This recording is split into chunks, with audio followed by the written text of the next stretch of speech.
We all know who the top guys are. Like, oh, you should draft Christian McCaffrey. We don't need to be talking about that. Instead, we're going to be talking about some sleepers that you can draft that will help you win your fantasy championship. We got 3. We're going to keep it short and sweet. And I think in a future stream, we may do like deep sleepers. We may go more in depth. But for tonight, we have a list of 3, 1 each, different positions, all taken after an ADP of 100 in terms of PPR drafts. So we're talking 10th round or later for most sizes, obviously, if you're in a 16-team league a little bit earlier. But, Trevor, do you want to jump in with your sleeper first, which has an ADP of 111, I should say? Yeah, mine is TJ Hockenson. We all know he's come back from a really big injury, and, we shouldn't take that lightly. He probably won't be here for the first couple weeks, too. But this Vikings team is going to have some things to work out. But, I mean, he's an incredible player. Like, we saw him last year. I think he finished as, like, tight end 3, right? And if you're drafting a tight end, you're either going for the elite guys or just the guys week to week. And with him, like, yeah, early on, you'll need somebody else like a Freiermuth or whatever. But, you go for that playoff crunch. I don't know if there's many people you want more than him outside of Kelsey, maybe McBride, maybe Laporta. But, I mean, dude's been an absolute PPR monster. He's going to get hot when you need him. And again, coming this late in the year, the last half of the year, he's probably going to be a top 5 tight end. So you can wait on tight end. He doesn't lose you too much. You don't have to pay too much on his replacement. And he's one of the most productive tight ends of the last few years. I think he's an absolute deep sleeper. Again, I know he has an injury. I know there are some question marks, but I mean, he's going to be force-fed the ball this year, so there's no problem for me on him. Yeah, we've seen his talent, right? You know what TJ Hockenson is. What I like, Trevor, is you said you're probably not getting in the first couple of weeks. You're getting a starting tight end come the dog days of fantasy into the playoffs. And I really think that's what you're looking for at your tight end. At least for me. And maybe it's not the right strategy or whatever, but I tend to not draft tight ends early. I end up waiting on them, and I take a shot at Hunter Henry every year, and it never works. I'm still probably going to do it this year. But if TJ Hockenson is sitting there, I think you can do much worse. And like it's almost to your point of you don't get a Kelsey, you don't get a Laporta, you don't get a McBride, you don't get one of the top dogs. You're looking for anything more than 3-4 points. I think Hockenson has an upside of at least a touchdown a week, right? Yeah, and you're right, Trevor, to your point. PPR tight end 3 last year, but on a per game basis, he was tied for number 1 with Travis Kelce. So really doesn't get much better. To your point, coming back from a knee injury, just looking at his schedule. Now I don't have it in front of me, but I did look at this earlier. Don't have it, whatever. I think they play the Packers in week 3 or 4, and that feels like a game he'd come back for. I doubt he's going to be playing week 1. Even though they're not ruling it out. Week 2, probably not. Then I think it's week 3 Niners, week 4 Packers. Coming back for Niners, kind of a tough game to come back for. So you can see week 4 Packers. They have a week 6 bye, so it's pretty early. If there's any question, I think he'll sit out until then. But I think it makes sense for him to come back, play against the Packers in week 4. So that's why I think he'll stay as a sleeper. I think his value is going to stay low. People view every tight end as like boom or bust when that's not true. We've talked about that with our consistency rankings and stuff like that time and time again. So it's not true. He is a consistent player. He's really good. And I think he's going to be probably taken 10th round or later, even come like September 1st. So yeah, I love that as I love TJ Hockenson.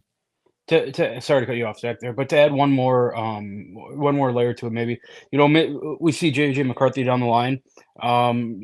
He's a guy who's probably not going to take many deep risks right away. TJ Hockenson is a guy who's open over the middle a lot.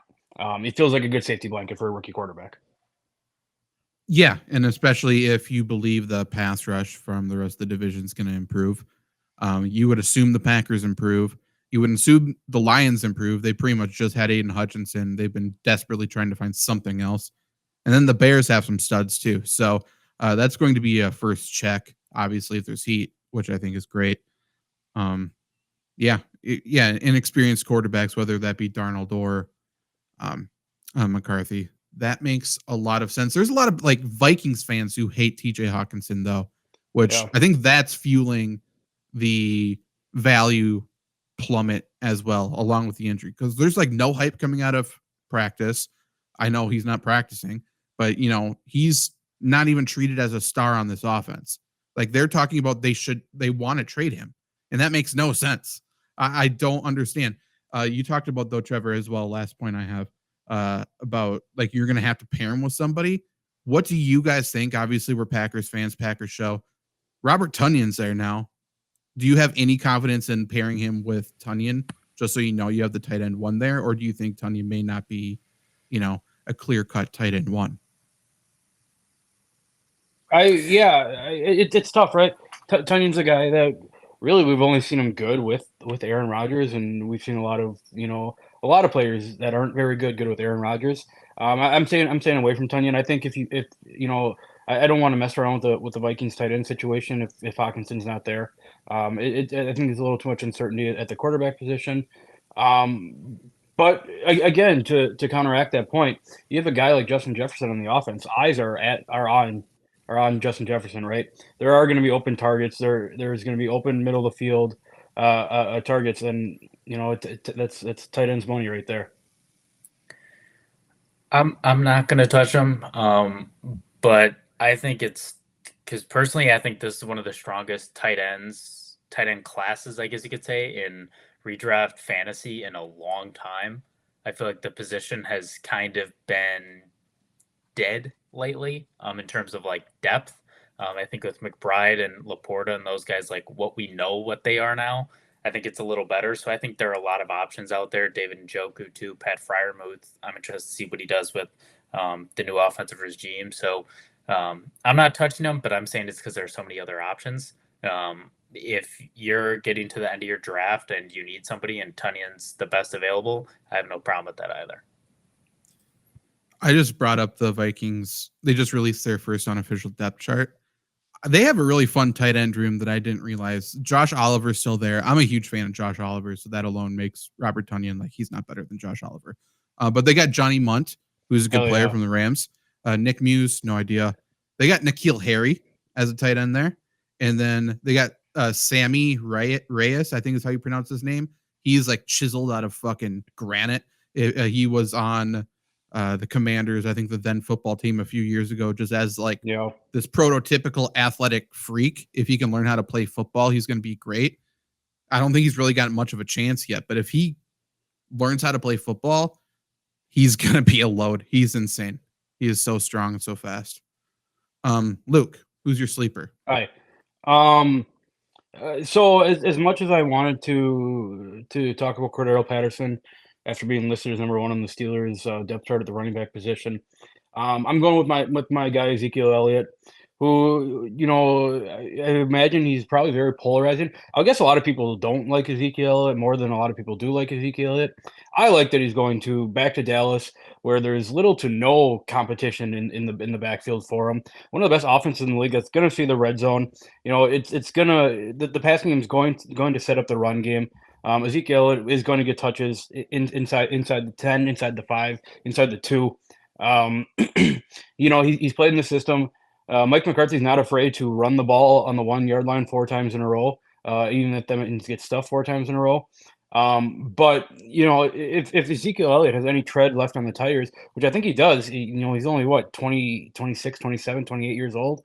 It doesn't feel like there was a better landing spot for Ezekiel Elliott. I think just last year throw out what happened in New England, that it was kind of a shit show there, I guess, in terms of fantasy production.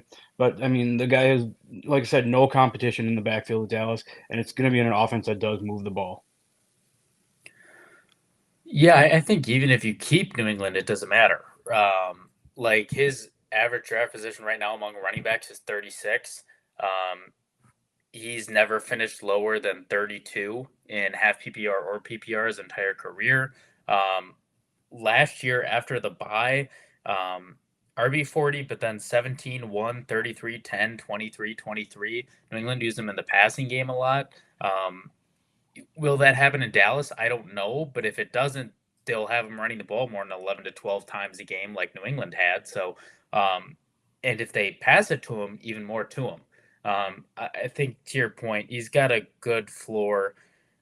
I don't know who's going to beat him. Like, seriously. I mean, Deuce Vaughn, it's not going to be him.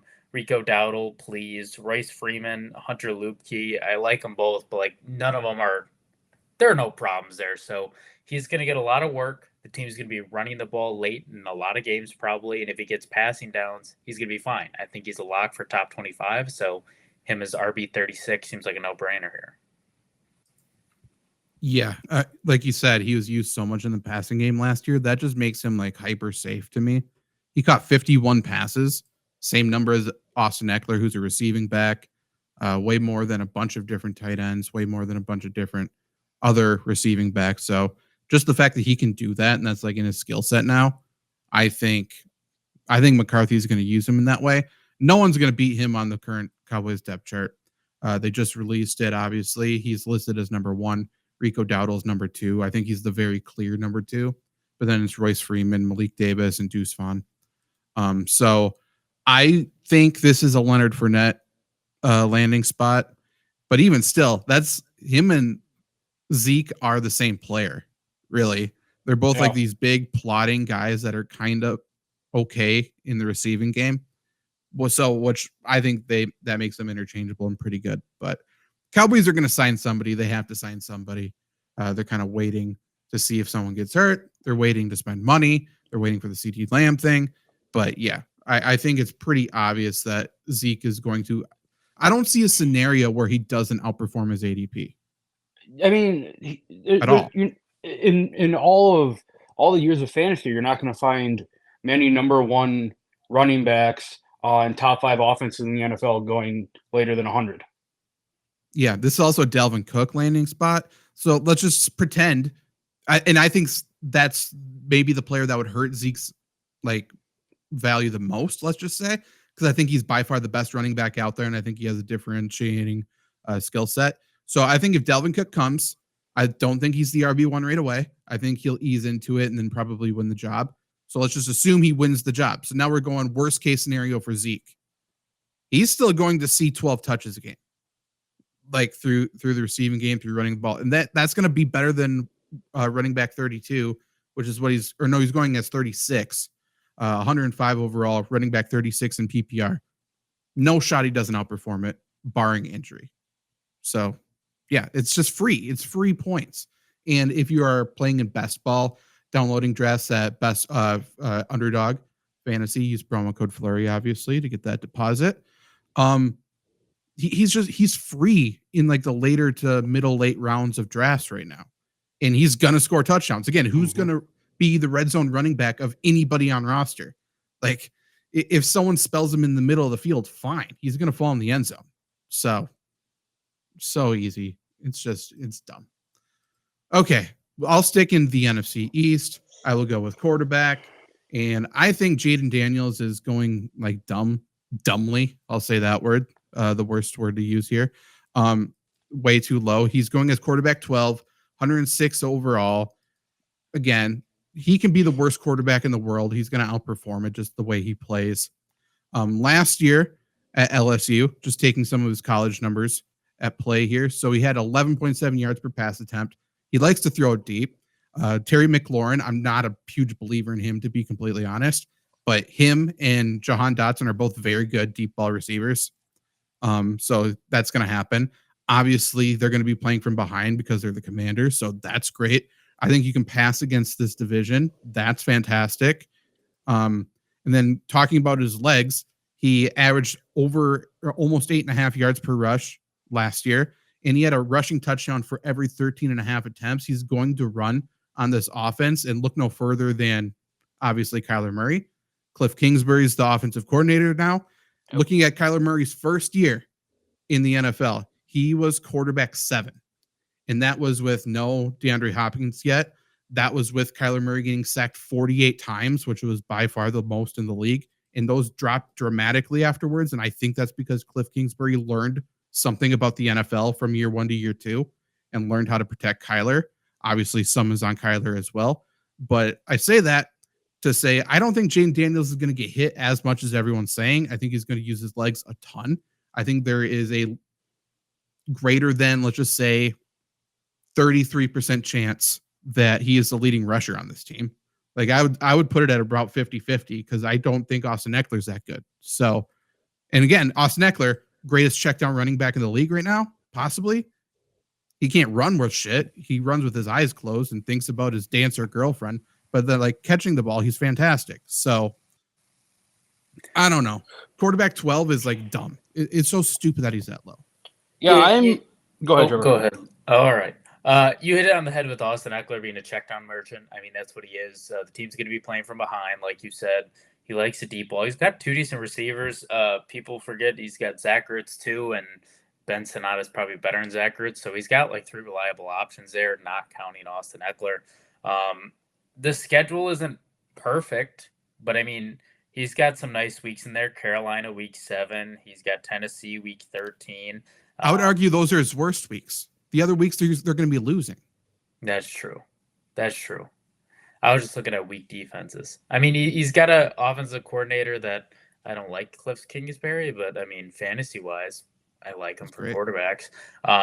He's a good player, and really, when you look at him, I mean, he's not going to lose his job. There's no fucking way. There's no shot. So if you're asking yourself, oh, is he going to get hurt because you have durability concerns? That's literally everybody in the entire NFL. I have bigger injury concerns with Anthony Richardson up top.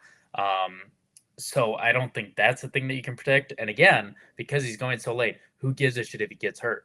Like in a draft where you take Jayden Daniels and wait for Jayden Daniels, you are stacked at every other position.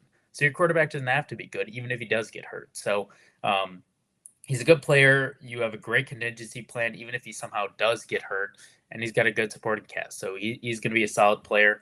You know, he's not going to be a top 5 quarterback in my mind, but he's definitely going to outperform quarterback 13 for sure. Yeah, on top of it all, this dude was awarded the best player in college football last year. You take that what you want, but there is some merit to it. I am totally in love with drafting running rookie quarterbacks. Anthony Richardson was awesome for the first 4 weeks last year. I understand the injury concerns. I mean, go all the way back to RG3. He was awesome his rookie season. The NFL Kyler Murray. The NFL is so hard to be able to step in and dominate in the pass game. If you can run, you're going to run. Jayden Daniels can run, and he's going to run. Like maybe not as much as Anthony Richardson yet. Last year, Anthony Richardson scored. He's rushing like a touchdown a game. Why can't Jayden Daniels, rush for 30 yards and get a touchdown a game? Maybe that's a lot, but right there is 7 to 9 more points a game. I don't know. It's really hard to throw. You're going to run when you can. And I love that from Jayden Daniels. To your point, Zach, if he runs not there, he's just going to launch that bitch deep. And if someone catches it, that's that many more points. I'm still on the Daimi Brown train too. Always. He's my Devontae Parker this year. He's going to break out. I just know he is. But I think they upgraded their receiving core this offseason with Zach Ertz, with Sanat, and with Austin Eckler. I don't think their defense is really any better. You could argue it's worse than the majority of last year without Montez Sweat. And I think it's not bold to say, like, does anybody think that he's worse than Sam Howell at anything? No. Like, Luke's a North Carolina fan. Like, I don't know. Sam Howell finished as quarterback 11 last year, and Jayden Daniels is going after. Like, I don't know how anyone could even conceivably say that makes sense. I don't get it. Nope. I don't get it. Nope. Okay. So now think all of our guys are kind of in that same round, same area, but things are going to move a little bit. It's going to be a little bit dynamic at the end of the season, or coming up to the start of the season here. Could you imagine waiting and then landing Jayden Daniels and TJ Hockenson in round 9 and 10 or something, or getting Zeke as your flex, your RB3 there, and after loading up on every other position? Like, this is how you win leagues. Well, and even if you go early, like let's say you go 8, 9, 10, and you take somebody early, is it really that early? Like if Ezekiel Elliott's the first one on the board, is it really that early? Is it really too early for TJ Hockenson? Yeah, he'll miss some games, but if he's going to win you a playoff game, shit, he's worth a round 1 pick. Obviously, we're not going to talk about that, but I mean, these are guys where even if you go above their ADP by a round or two, it's still going to be a good value. Yeah, I think. Go ahead. To add to both of those, just the draft value in general. I don't know how you guys feel, but like I think after the first 2-3 tiers of running backs, kind of around that round 4, I kind of hate everything that's there. And if, you sitting in Ezekiel Elliott round 10, it's incredible. Same with tight ends. Those first 4 go. I hate everything until that round 10, round 11, and even quarterbacks too. It feels like a lot of the quarterbacks are pretty much, kind of projected to finish with similar stats. What's the quarterback that's going to win a league for you? A quarterback that you pick up late that you already had the rest of your roster filled out. So yeah, I agree with you guys 100%. Yeah, I think if you have to reach for one of them, I think Jayden Daniels is the one you would have to reach for because someone's going to get, itchy trigger finger with an exciting rookie, right? I don't think anyone's going to get overly excited about Ezekiel Elliott randomly, especially with all the videos that are coming out. And Hockenson, like the only news I think we're going to get up until the season starts is that he's not going to play right away. So like, I think Daniels is the one you have to reach for. I'm doing a mock draft really quick here just because I want to see what happens if you can get 8, 9, 10 going Jayden Daniels, Hockenson, and Elliott, or flip the 2. But like I just picked 4 out of 10-team league here. I went Jefferson, Adams, Henry. I'm not really thinking. But let's just say I go DJ Moore here in the 4th. But yeah, if we can go 8, 9, 10, those guys, I think we're going to create like a super team. On top of it, you take a Jayden Daniels at in the 10th round or whatever, and maybe you're not 100% sure on it. I mean, there's still an Aaron Rodgers down there. There's still a Matthew Stafford down there. There's tons of quarterbacks down there that you can use as kind of like let's wait and see on Jayden Daniels fill-ins. Yeah, well, on top of that, I mean, what percentage of 10th round picks are difference makers anyways? Half them ride the bench anyways. So if Jayden Daniels somehow tears his ACL week 1, knock on wood, that doesn't happen, you're out nothing. It's not like if CMC tears his leg up and you lose your first round pick.